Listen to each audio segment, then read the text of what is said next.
morning. Welcome to Rising. We have another monumental show for you today. In fact, GOP 2024 hopeful Vivek Ramaswamy will be joining us later in the show for an interview. We've got a lot of great questions for him, so we're really excited to do that.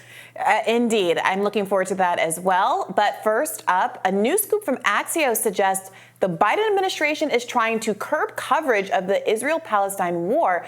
In a recent meeting with American Jewish community leaders, U.S. Secretary of State Tony Blinken revealed that he had asked the Qatari prime minister to reduce the rhetoric from Al-Jazeera concerning the conflict in Gaza during his visit to Doha on October 13th.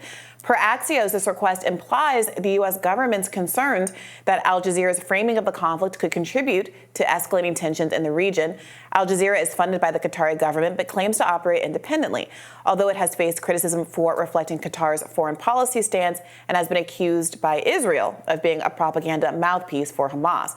Blinken's request reportedly pertained to Al-Jazeera Arabic, not Al-Jazeera English, and aimed at reducing what he described as anti-Israel incitement in their coverage. However, specific examples of the heightened rhetoric were not provided during the meeting. The State Department declined to comment on Blinken's remarks about Al-Jazeera, and the Qatari Foreign Ministry did not respond to requests for comment from Axios. Meanwhile, the leader of Lebanon's Hezbollah group held a meeting with senior figures from Hamas and Palestinian Islamic Jihad in Beirut amid this ongoing conflict in Gaza. Ever since the events triggered by Hamas's incursion into Israel on October 7th, resulting in over 1,400 casualties in Israel and over 5,700 Palestinian casualties in Gaza, tensions have also escalated along the Lebanese-Israel border, with Hezbollah members engaging in exchanges of fire with Israeli troops since the day after Hamas's incursion. Now, in Syria, state media reported that an Israeli airstrike damaged the runway of Aleppo's international airport, rendering it out of service, although there was no immediate comment from Israel regarding this purported strike. A picture of a video of the alleged strike is up on the screen now, but that's not been verified, so take that with a grain of salt. In a statement carried by Hezbollah-run Lebanese state media, the leaders of Hezbollah, Hamas, and Palestinian Islamic Jihad aim to achieve a, quote, real victory for the resistance in Gaza and Palestine while halting Israel's, quote, treacherous and brutal aggression against our oppressed people in Gaza and in the West Bank. Now, this comes as calls for a ceasefire are ramping up. On Tuesday, the World Health Organization called for an immediate humanitarian ceasefire in the Gaza Strip so that vital resources can be sent to the territory amid the war between Israel and Hamas. Let's watch this recent speech from UN Secretary General Antonio Guterres. It is important to also recognize the attacks by Hamas did not happen in a vacuum. The Palestinian people have been subjected to 56 years of suffocating occupation.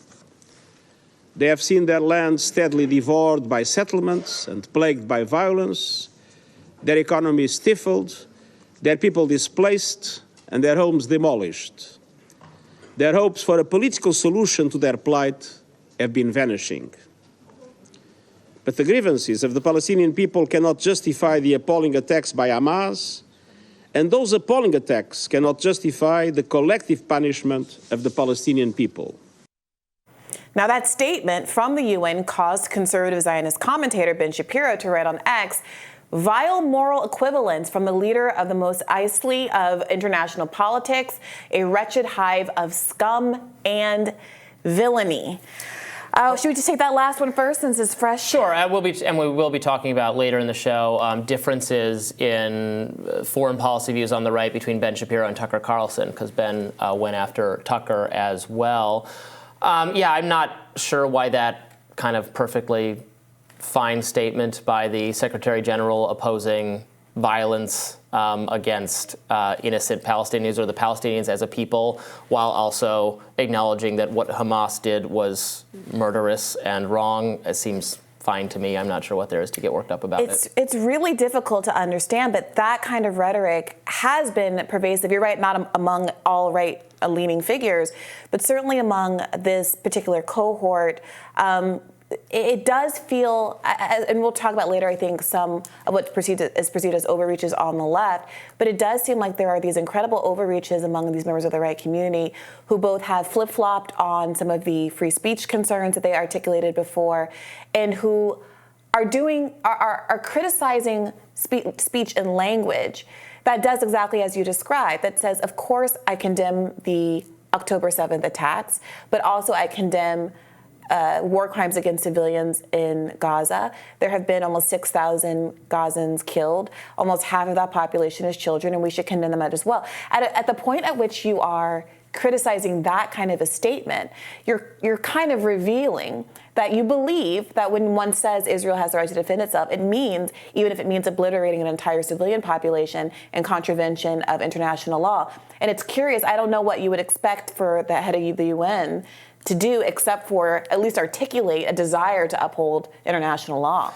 Yeah, I don't think it should be controversial to oppose both of those things, and I disagree with some conservative commentators and, frankly, many Democratic commentators. And it's not at all a special feature of the right to be it's an establishment. Overemphasizing that Israel should be able to do whatever it wants. Yeah, that's not a perspective I share, and that's not a perspective a lot of people in the contrarian foreign policy position on the right want, and moreover that we should not be co-signing what if Israel can and will take the actions it's going to take, but we don't need to be involved in those as well. Speaking of free speech concerns, what we started the segment with is definitely something to be very angry about. This is exactly the same kind. I mean, we shouldn't be surprised at all, because the Biden administration takes the position that it can browbeat media outlets everywhere into echoing its own talking points, that it can threaten social media companies into censoring content that conflicts with their agenda, as we saw about COVID so many times. So it's totally in keeping with how Joe Biden and his acolytes feel about what their relationship to media outlets should be. And this is the exact danger of having the government has some right to police misinformation or hate speech on social media. Who gets to define what that is? There's no actual agreement. A lot of things one person finds hateful, one other person thinks is true, and you should be able to discuss them. And putting pressure on a media organization, I guess a media organization not headquartered in the U.S. is not necessarily under First Amendment protection, but certainly our government officials should still be constrained from doing that kind of thing. And what's interesting about this story is that there's no evidence given. There's not even an attempt to point to specific stories or to any types of coverage that the U.S. is saying is incendiary or a problem. Right. I do think that. But even if it was, we should have. I mean, if they could find tons of examples of very incendiary anti-Israel content in Al-Jazeera or otherwise, I would still say it's utterly inappropriate for Blinken to do anything about it. But I do think that the problem is that telling the truth is potentially perceived as incendiary if the truth involves reporting on, for example, Glenn Greenwald just surfaced a World Health Organization report that says Gaza's entire hospital system is on the brink of collapse, saying that there are, quote, 400 children repeatedly either killed or injured daily. Hospitals are forced to perform surgeries without anesthesia, a horrifying humanitarian crisis. You know, if you're reporting on the sheer number of deaths of civilians, including the large number of children, if the pictures themselves of the violence that's being inflicted on the population of Gaza is incendiary, then what are you saying? That Al-Jazeera reporting on the truth is a problem? And in fact, there was a really telling interview. Israel's former Prime Minister Yair Lapid that was going around over the course of the last 24 hours or so, in which he basically argues exactly that. He said, quote, if the international media is objective, it serves Hamas. If former prime ministers are basically acknowledging that reporting the news is a problem for Israel, and our government is now also participating in trying to enact that censorship on one of the only ongoing reporting outlets that's there, the reason that we have all of that video footage live of the bombing of the hospital is because Al-Jazeera had a live feed, and we're going to return to that story a little bit later in the program. But the idea that video, one of the only pieces of evidence we've had to parse to see what really happened that night on October 17th, would be in any way suppressed, I think should be deeply concerning for everybody. Yeah, absolutely. Not the domain of government to decide what news media can cover, and it's alarming. Again, when we purport to defend liberal values, Enlightenment values, just as in Ukraine, we think it's very important to support, or the U.S. government thinks it's very important to support Ukraine and the Zelensky regime, even though Zelensky banned dissident newspaper, attacked the free press, attacked rival political parties. That what are we fighting for if we give up those values in a conflict? Those values are specifically for conflict.